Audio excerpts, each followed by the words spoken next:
End of the 4-game series here with Colorado. 2 overtime losses, obviously disheartening. What do you take away from this series overall? Well, I think it was a tale of two teams. Unfortunately, I never thought we strung 60 minutes together fully, and we paid the price for that, going 1-1-2. We're glad to grab those points, but it felt like there was, potentially more points on the table, especially the last two nights, and that's where it's frustrating. The situations we were in, with leads, tonight with power plays to ice the game. Poor execution and some poor decision making ended up hurting us, and it's unfortunate. So we will learn from it.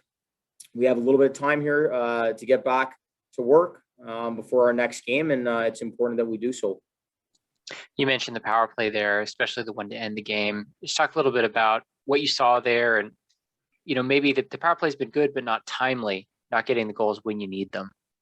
Yeah, that's fair. I think, if you look at last night, power play was good and it went 1 for 5, but it generated momentum. And that was something we talked about. Tonight, the first two power plays were good and the second one obviously scored. But either way, we were generating momentum and playing the right way. And then obviously the final two power plays, it takes momentum away from you, and it instantly put us on our heels, where we had some, poor execution. We had a bad decision that gave the tying goal. And now you've added stress, unnecessary stress, to the bench, to the group, and guys did their best to re-engage and refocus. But I thought that was some big momentum shifts in the wrong direction that very easily could have gone our way, especially knowing what we can do on the power play. Can you speak to the condition of Riley Damiani being out tonight? Day to day. I'm assuming somehow related to last night's incident with TJ Tynan. Yes, and I'm not going to comment too much on that. I understand.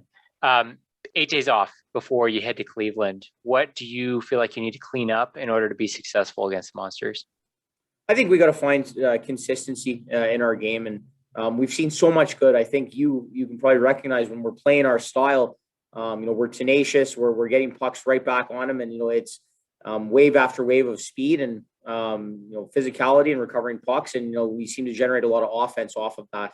When we get ourselves into trouble is when we don't make the simple play. We try and hold on to it too long. Every team in this league is so good. Colorado is a very good hockey club. They have a lot of veterans that know how to play and win in this level.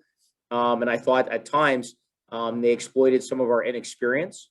And the only way for that experience to get stronger is to keep working through some of these mistakes, grow. And it's important that our veterans take on some ownership as well, where, we're seeing, some untimely plays from second and third year guys that need to be cleaned up as well. So it's the good news is it's the entire group, first year guys, second year, fifth year guys, whatever you want to call it. The entire group needs to clean up some of these decisions. And if we do that, we can be a very dangerous team. Good. Thanks, Neil. Elaine?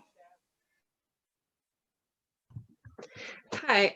So with this time off, though, how do you plan on keeping the guys in that game ready? Because even though they're not playing that full 60 minutes, they look like they're starting to click and get things like their feet underneath them.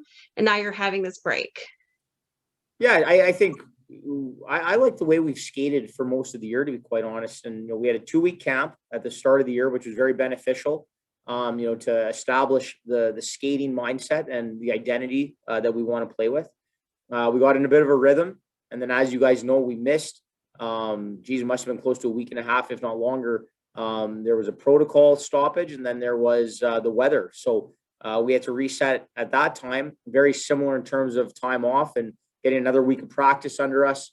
Even before this series, we had a time to practice again. So we're finding we play a chunk of games, we have time off to regroup, we play a chunk of games, and so on. So it's important that we stay with the plan. We're going to give the guys a day to let the bodies recover. Four games against the same team in 6 nights. It's a lot of hockey and a lot of wear and tear. And, they need a day to recover, and then we'll get right back to work. We'll plan it accordingly. We'll have the work week planned out, and we'll make sure that we tailor it to keep those legs under us that you referred to, and stay to the identity of a skating, tenacious team. Yeah, and what kind of things are you guys working on to kind of get them to be in that mindset to change the momentum back? I mean, because Cleveland is that kind of team that if they take the momentum, they'll run with it if they can. So how do you get them to change it back? Of getting back on the winning path, is that what you're asking in terms of changing? Momentum, like even in the game. I think we've done a fine job managing momentum in the game. There's been a lot of times we've stormed back in games, and I think, it's been an exciting hockey for fans on both sides of it, where, we've been down 3-1, 3-0, and we've come back in games. The leads that we've squandered, that hasn't been a consistent theme for us. We've done a nice job in the past of adding to those leads. So the last two games, we know what we saw last night. We were 11 seconds away from a good game and a good victory. And then tonight, we lost that momentum on the power play. So we have to make sure our power play plays to the same identity as we do 5-on-5. We have to break out with urgency and speed. We have to move pucks in zone crisp and efficiently, without overhandling it. We don't toe drag guys, last man back 5-on-5. We shouldn't be doing it on the power play. Let the puck do the work, get pucks to the net with numbers, and have that mindset. So it's not an overhaul. We don't have to do a lot. We just have to get back to what we know works. And, listen, no one's trying, to make those mistakes. They're mistakes that we've seen, we've witnessed. We have to address them. We will correct them. And then we have to make sure now we don't duplicate it when we find ourselves in those situations again.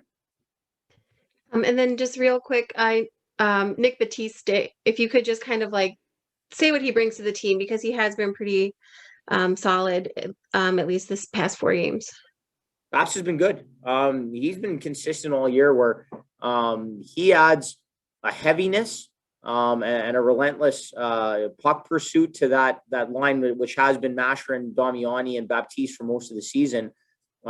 Each member of that line brings their own intangibles in a certain way, and I think he's been extremely important to that line's success. And you can see tonight, him break out for a couple goals.